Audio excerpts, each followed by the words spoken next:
बहुत ही अच्छे होंगे। तो गाइस अभी मैं दिन में आप लोग का मैथ का वीडियो अपलोड किया था और अगला वीडियो बोला था कि कम्युनिकेशन स्किल बैक पेपर की वीडियो मैं लाने वाला हूं। तो गाइस परेशान होने की कोई ज़रूरत नहीं है। कम्युनिकेशन स्किल का कम्युनिटी पोस्ट में मैं ऑलरेडी बता रखा हूं सबको कि सी एस की वीडियो जो है वो आप लोग की कल 9:30 बजे तक आ जाएगी। तो उसको आप लोग देखिएगा। यूनिट फर्स्ट का मोस्ट इंपॉर्टेंट क्वेश्चन उसमें लिखा हुआ है, मोस्ट इंपॉर्टेंट क्वेश्चन है, आप लोग उसको समझने की कोशिश कीजिएगा। ठीक है। तो अभी आज एक बंदे का कमेंट आया था मेरे वीडियो पे कि भाई ईवीएस की लेकर के आओ वीडियो। ईवीएस क्योंकि अभी मैं देखा हूँ टाइम टेबल, तो उसमें कुछ लोगों का ईवीएस का पेपर कल बचा हुआ है। तो अभी कल जो है कुछ लोगों का ईवीएस का पेपर बचा हुआ है। तो मैं सोचा कि भाई क्यों ना ईवीएस का मोस्ट इंपॉर्टेंट क्वेश्चन पे ले आता हूँ। तो अभी हमारे पास क्या है कि ईवीएस के लिए मैं वीडियो लेकर के आया हूँ आप लोग के लिए। ईवीएस में हम लोग पढ़ने जा रहे हैं कि यहाँ पे 20 अति महत्वपूर्ण कौन सा 20 अति महत्वपूर्ण एमसीक्यूज, महत्वपूर्ण बहुविकल्पीय प्रश्न। तो अभी हम लोग क्या करेंगे, देखेंगे कि 20 क्वेश्चन लाए हूँ, मात्र 20 क्वेश्चन। और ये जो है ये 1 यूनिट से लेकर के 6 यूनिट तक का पूरा निचोड़ है इसमें। ठीक है, पूरा निचोड़ दिया है इसमें। ये देख लीजिए आप लोग, 6 यूनिट तक का बस 20 ही क्वेश्चन लाया हूँ, लेकिन 20 एमसीक्यूज जो है वो पूरे 6 यूनिट तक का है, बोले तो वन शॉट है। और टोटल 6 यूनिट का मिला जुला के एमसीक्यूज लेकर के आया हूँ। तो यहाँ पे अब हम लोग शुरू कर देते हैं। सबसे पहला क्वेश्चन देखेंगे। यहाँ पे देखिए, महत्वपूर्ण बहुविकल्पीय प्रश्न, टॉप 20 एमसीक्यूज विथ आंसर। ठीक है, तो अभी हम लोग देखने जा रहे हैं कि एमसीक्यूज। तो हम लोग के पास पहला क्वेश्चन ये है, यूनिट फर्स्ट से ये पहला क्वेश्चन ये है कि एक खाद्य श्रृंखला में प्राथमिक उपभोक्ता हमेशा क्या होते हैं। तो मतलब प्राथमिक उपभोक्ता का अगर पूछा एक खाद्य श्रृंखला में, तो प्राथमिक उपभोक्ता एक खाद्य श्रृंखला में हमेशा प्राथमिक उपयोक्ता पूछा है ना, मतलब प्राइमरी कंज्यूमर, वो होता है हम लोग का शाकाहारी। प्राइमरी कंज्यूमर होता है हम लोग का शाकाहारी। ठीक है, अब ये क्यों होता है, तो यहाँ पे लिखा हुआ है प्राथमिक उपभोक्ता सीधे उत्पादक यानी कि पौधों को खाते हैं, इसलिए वे हमेशा शाकाहारी होते हैं, जैसे हिरण, खरगोश या टिड्डा।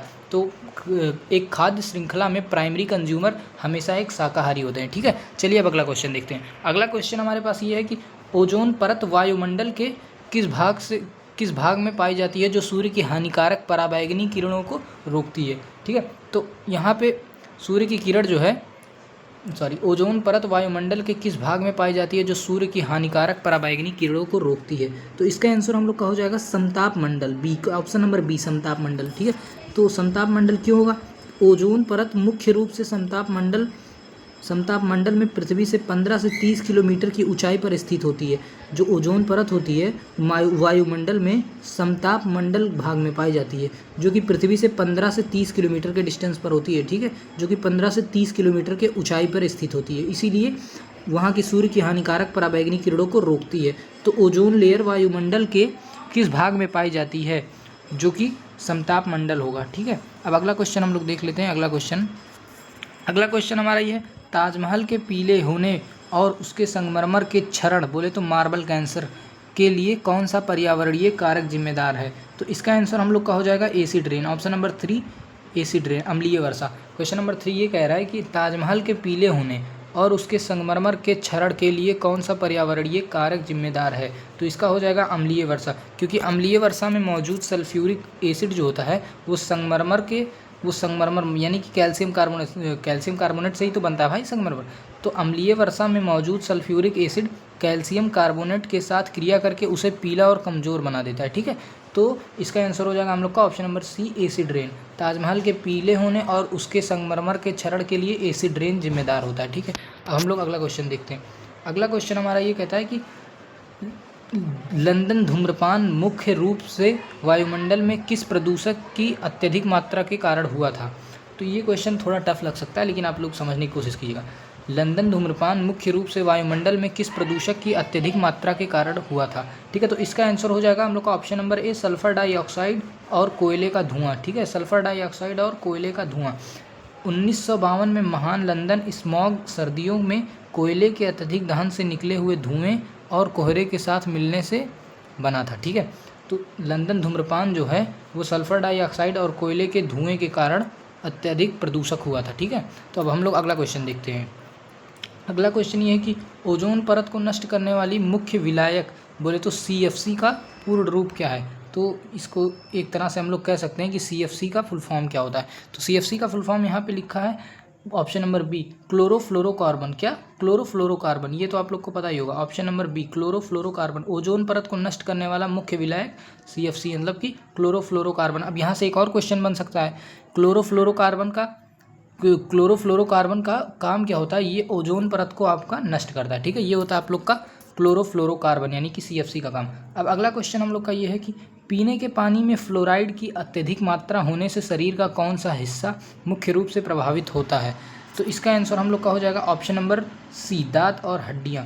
पीने के पानी में फ्लोराइड की अत्यधिक मात्रा होने पर दांत और हड्डी मुख्य रूप से प्रभावित होता है। मतलब जो पानी होता है अगर उसमें फ्लोराइड ज़्यादा रहेगा, फ्लोराइड अगर उसमें अधिक रहेगा तो उससे हम लोग की दांत और हड्डियों पे, क्योंकि ये दांत और हड्डियों में कैल्शियम पाया जाता है, इसीलिए ये पीने के पानी में अगर फ्लोराइड अत्यधिक रहेगा तो इसमें दांत और हड्डियाँ प्रभावित हो सकती हैं। अब अगला क्वेश्चन देखते हैं हम लोग का। अगला क्वेश्चन ये है कि निम्नलिखित में से कौन सा संकेतक जल में विघटित ऑक्सीजन के कम होने का कारण बनता है? इसका आंसर हो जाएगा हम लोग का ऑप्शन नंबर बी, कार्बनिक कचरा या अत्यधिक विसर्जन। मतलब अभी नहीं समझ में आएगा, समझाता हूँ। देखिए, निम्नलिखित में से कौन सा संकेतक जल में विघटित ऑक्सीजन मतलब डिजॉल्व ऑक्सीजन, डीओ का पूरा नाम कभी कभी पूछता है आप लोग का, डीओ का पूरा नाम होता है हम लोग का डिजॉल्व ऑक्सीजन। क्या होता है? डिजॉल्व ऑक्सीजन, ठीक है। डीओ का पूरा नाम होता है डिजॉल्व ऑक्सीजन। तो अब देखते हैं हम लोग कौन सा संकेतक जल में विघटित ऑक्सीजन मतलब कि डिजॉल्व ऑक्सीजन के कम होने के कारण बनता है। तो इसका आंसर हो जाएगा कार्बनिक कचरा या अत्यधिक विसर्जन। जब पानी में सीवेज या कार्बनिक कचरा डाला जाता है तो उससे जीवाणु अपघटित करने के लिए पानी ऑक्सीजन सोख लेता है, जिसे डीओ कहा जाता है, ठीक है, जिससे डीओ कम हो जाता है। तो मतलब क्वेश्चन ये कह रहा है कि डीओ कम कब होता है? डीओ जब होता है कार्बनिक कचरा और अत्यधिक विसर्जन के कारण डीओ कम होता है। क्या लिखा है? डीओ कम होता है, ठीक है। अब क्या लिखा है? जब पानी में सीवेज या कार्बनिक कचरा डाला जाता है, पानी यहाँ पे है ऐसे ऐसे, तो पानी में अब सीवेज डालोगे, इधर से कचरा डालोगे ला करके, तो उसमें उससे जो है ना जीवाणु आपके अपघटित हो जाते हैं, तो उसके कारण ऑक्सीजन सोख लेता है, जिससे डीओ कम हो जाता है। जिससे क्या होता है? डीओ कम हो जाता है, डीओ माइनस में चला जाता है, ठीक है। अब अगला क्वेश्चन देखते हैं। नदियों या तालाबों में पोषक तत्व जैसे फॉस्फेट और नाइट्रेट की अधिकता से शैवाल का अत्यधिक बढ़ना क्या कहलाता है? जैसे नदियों या तालाबों, पोखरा जो हो गया, इन सब में पोषक तत्व जैसे फॉस्फेट और नाइट्रेट की अधिकता से शैवाल का अत्यधिक बढ़ना क्या कहलाता है? इसका आंसर हो जाएगा हम लोग का सुपोषण, ऑप्शन नंबर बी, सुपोषण कहलाता है। तालाबों या नदियों में जब पोषक तत्व की अधिकता होती है तो उससे शैवाल का सुपोषण जो है अत्यधिक बढ़ जाता है, ठीक है। शैवाल का सुपोषण अत्यधिक बढ़ जाता है। अब अगला क्वेश्चन हम लोग देखते हैं। पारा मतलब कि मरकरी धातु से प्रदूषित मछली खाने के कारण मानव में कौन सा गंभीर तांत्रिक रोग हुआ था? मतलब पारा जो है, क्या क्वेश्चन दिया है? पारा धातु से प्रदूषित मछली खाने के कारण मानव में कौन सा गंभीर तांत्रिक रोग हुआ था? इसका आंसर हो जाएगा हम लोग का बी, मीना माता रोग। बी हो जाएगा मीना माता रोग, ये आप लोग को याद करना पड़ेगा। पारा यानी धातु से प्रदूषित मछली खाने के कारण मानव में कौन सा गंभीर तांत्रिक रोग हुआ था? इसका आंसर हो जाएगा मीना माता रोग, ठीक है। अब अगला क्वेश्चन देखते हैं, ये जान लीजिए। जापान की मीना माता खाड़ी में पारे के औद्योगिक प्रदूषण के कारण मछलियां दूषित हुई थीं, जिसे खाने से लोगों में यह गंभीर बीमारी फैली थी। मतलब जापान में मीना माता खाड़ी में पारे के औद्योगिक प्रदूषण के कारण मछलियां दूषित हुई थीं। क्या हुआ था? पारे के औद्योगिक प्रदूषण के कारण जापान में जो है मीना माता खाड़ी में पारे के औद्योगिक प्रदूषण के कारण मछलियां दूषित हुई थी, जिन्हें खाने से यह गंभीर बीमारी फैली थी। अब अगला क्वेश्चन क्या है? Question number 10। अगला क्वेश्चन, बायोमेडिकल कचरा यानी अस्पताल के सिरिंज पट्टियाँ मानव अंग को नष्ट करने की सबसे सुरक्षित विधि कौन सी है? तो इसका आंसर हम लोग का हो जाएगा ऑप्शन नंबर सी, भस्मीकरण विधि। भस्मीकरण मतलब उच्च तापमान पर जब जलाएंगे तो अस्पताल के सिरिंज पट्टियाँ या मानव अंग को नष्ट करने की सबसे सुरक्षित विधि यही होती है, ऑप्शन नंबर सी। इंसिनरेटर में चिकित्सा कचरे को बहुत ही उच्च तापमान पर जलाकर राख में बदल दिया जाता है, जिससे सभी संक्रमण रोगाणु पूरी तरह नष्ट हो जाते हैं। हाँ, फिर अब अगला क्वेश्चन क्या है? ई कचरा, ई वेस्ट के अंतर्गत निम्न में से कौन सी वस्तुएं आती हैं? ई वेस्ट के अंतर्गत आता है जैसे खराब मोबाइल फ़ोन और कंप्यूटर के पुर्जे। ई वेस्ट के अंतर्गत आता है ख़राब मोबाइल फ़ोन और कंप्यूटर के पुर्जे। ऑप्शन नंबर सी। ई कचरा जो हो गया वो इसके अंतर्गत आएगा मोबाइल और कंप्यूटर के पुर्जे। बेकार या पुराने इलेक्ट्रॉनिक उपकरण जैसे कंप्यूटर, टीवी, मोबाइल और सर्किट बोर्ड ई कचरे के श्रेणी में आते हैं। ठीक है, अब अगला क्वेश्चन हम लोग देखते हैं, मृदा अपरदन को रोकने के लिए सबसे प्रभावित प्राकृतिक उपाय क्या है। तो इसका आंसर हो जाएगा वृक्षारोपण करिए, बस उससे मृदा अपरदन आपका रुक जाएगा। पेड़ों की जड़ें मिट्टी के कणों को मजबूत से बांध कर रखती हैं, जिससे तेज या बारिश या हवा में भी मिट्टी का कटाव रुक जाता है। ठीक है, अगला क्वेश्चन, मानव कान के लिए WHO द्वारा निर्धारित सुरक्षित ध्वनि तीव्रता का स्तर क्या है। तो मानव कान के लिए WHO द्वारा जो निर्धारित है ध्वनि की तीव्रता का स्तर, वो हो जाएगा option number A 45 dB। 45 dB। एक बात आप लोग जान लीजिएगा कि ध्वनि जो है इसको हम लोग dB में नापते हैं, ध्वनि को हम लोग dB में नापते हैं। हाँ, ध्वनि को हम लोग dB में नापते हैं। तो मानव कान के लिए WHO द्वारा निर्धारित सुरक्षित ध्वनि की तीव्रता स्तर हो जाएगी 45 dB। ठीक है, अब अगला question, question number 14, green muffler बोले तो ग्रीन मफलर तकनीक का उपयोग किस प्रदूषण के कम करने के लिए किया जाता है। ठीक है, किस प्रकार के प्रदूषण को कम करने के लिए किया जाता है ग्रीन मफलर का प्रयोग। ये हो जाएगा हम लोग का ध्वनि प्रदूषण। ध्वनि प्रदूषण को कम करने के लिए ग्रीन मफलर का प्रयोग किया जाता है। हाँ, अब अगला क्वेश्चन, ध्वनि प्रदूषण नियंत्रण और नियमन कानून किस वर्ष लागू हुआ था। तो ध्वनि प्रदूषण नियंत्रण और नियमन कानून जो है, ध्वनि प्रदूषण नियंत्रण और नियमन कानून जो है ये हम लोग का ऑप्शन नंबर सी वर्ष 2000 में चालू हुआ था। ऑप्शन नंबर सी वर्ष 2000 में चालू हुआ था। ध्वनि प्रदूषण नियंत्रण और नियमन कानून भारत में वर्ष 2000 में चालू हुआ था। भारत सरकार ने पर्यावरण संरक्षण अधिनियम 1986 के अंतर्गत वर्ष 2000 में अलग से ध्वनि प्रदूषण नियमन लागू किया था। ठीक है, अब अगला क्वेश्चन देखते हैं। अगला क्वेश्चन, केंद्रीय प्रदूषण नियंत्रण बोर्ड बोले तो CPCB, केंद्रीय प्रदूषण नियंत्रण board, central pollution control board की स्थापना किस पर्यावरण अधिनियम के तहत की गई थी। इसका आंसर हो जाएगा हम लोग का ऑप्शन नंबर ए, जल प्रदूषण अधिनियम 1974 के तहत कि CPCB की स्थापना 1974 में की गई थी, जल प्रदूषण अधिनियम के तहत। ठीक है, अगला क्वेश्चन, क्वेश्चन नंबर 17 ये है कि निम्नलिखित में से कौन सा एक जैव निम्नीकरण कचरा है जो आसानी से सड़कर मिट्टी में मिल जाता है। इसका ऑप्शन हो जाएगा ऑप्शन नंबर बी, कागज और सूती कपड़ा। कागज और सूती कपड़ा जो है प्राकृतिक सेल्यूलोज से मिलकर बनता है, मतलब प्राकृतिक चीज़ों से मिलकर बनता है कागज और सूती कपड़ा, जिन्हें मिट्टी के सूक्ष्मजीव आसानी से अपघटित कर लेते हैं। हाँ, तो निम्नलिखित में से जैव निम्नीकरण कचरा जो आसानी से सड़कर मिट्टी में मिल जाता है वो है हम लोग का कागज और सूती कपड़ा।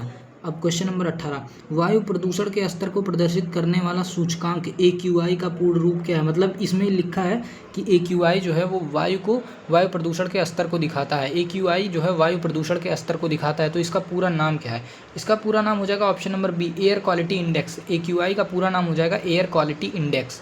ठीक है, अब 19 नंबर क्वेश्चन, पारिस्थितिक तंत्र में एक स्तर से दूसरे स्तर पर ऊर्जा के स्थानांतरण का 10% नियम किसने दिया था। मतलब पारिस्थितिक तंत्र में एक स्तर से दूसरे स्तर पर ऊर्जा के स्थानांतरण का 10% नियम किसने दिया था। ये हो जाएगा option number B, Raymond Lindeman ने। रेमंड लिंडमैन नामक वैज्ञानिक ने पारिस्थितिकी तंत्र में एक स्तर से दूसरे स्तर पर ऊर्जा के स्थानांतरण का 10% नियम दिया था। हाँ, अब क्वेश्चन नंबर 20, आखिरी क्वेश्चन है हम लोग का, मोटर वाहनों से निकलने वाली कौन सी अत्यधिक जहरीली गैस रक्त के हीमोग्लोबिन के साथ मिलकर ऑक्सीजन प्रवाह को रोक देती है। ये हो जाएगा कार्बन मोनोऑक्साइड। कार्बन मोनोऑक्साइड जो है ये मोटर के वाहनों से निकलने वाली अत्यधिक जहरीली गैस होती है जो रक्त के हीमोग्लोबिन के साथ मिलकर जब क्रिया करती है तो ऑक्सीजन के फ्लो को रोक देती है, जिससे इंसान ऑक्सीजन नहीं ले पाता है तो उसकी मृत्यु हो जाती है। हाँ, तो इसका आंसर हो जाएगा ऑप्शन नंबर 1, कार्बन डाइऑक्साइड। हाँ, कार्बन डाइऑक्साइड या कार्बन मोनोऑक्साइड लिखो, कोई दिक्कत नहीं। एक मिनट, इसका आंसर हो जाएगा कार्बन मोनोऑक्साइड। कार्बन डाइऑक्साइड तो इंसान छोड़ता है, सॉरी थोड़ा कन्फ्यूजन हो गया था। इसका आंसर हो जाएगा option number C, carbon monoxide. Motor वाहनों से निकलने वाले धुएँ जो हैं, मोटर वाहनों से निकलने वाली अत्यधिक जहरीली गैस रक्त के हीमोग्लोबिन के साथ मिलकर ऑक्सीजन प्रवाह को रोक देती हैं। तो ये जो है कार्बन मोनोऑक्साइड गैस जो होती है, कार्बन, याद रख लीजिएगा आप लोग, CO मतलब कार्बन मोनोऑक्साइड गैस मोटर वाहनों से निकलने वाली अत्यधिक जहरीली गैस रक्त के हीमोग्लोबिन के साथ जब मिलकर क्रिया करती है तो ऑक्सीजन के प्रवाह को रोक देती है। हाँ, ये लिखा हुआ है। कार्बन मोनोऑक्साइड हीमोग्लोबिन के साथ बहुत तेज़ी से क्रिया करती है, जिससे कार्बोक्सी हीमोग्लोबिन बनता है और शरीर के अंगों में ऑक्सीजन की सप्लाई रुक जाती है। तो ठीक है गाइस, यही था हम लोग का 20 क्वेश्चन, पूरा 1 यूनिट से लेकर के 6 यूनिट तक। तो आई होप आप लोग को ये वीडियो समझ में आया होगा। और ये MCQs था, पूरा का पूरा MCQs। क्वेश्चन में 10 MCQs पूछते हैं। हाँ, तो आई होप आप लोग को वीडियो पसंद आया होगा। पसंद आया तो वीडियो को लाइक कर देना, चैनल पे नए हो तो सब्सक्राइब कर देना। मिलते हैं गाइस जल्दी ही नए वीडियो में, और गाइस वीडियो को लाइक कर दो। हाँ, तो EVS की वीडियो ले आया हूँ आप लोग के कहने पे। चलिए मिलते हैं किसी और वीडियो में, तब तक के लिए thank you so much for watching, bye.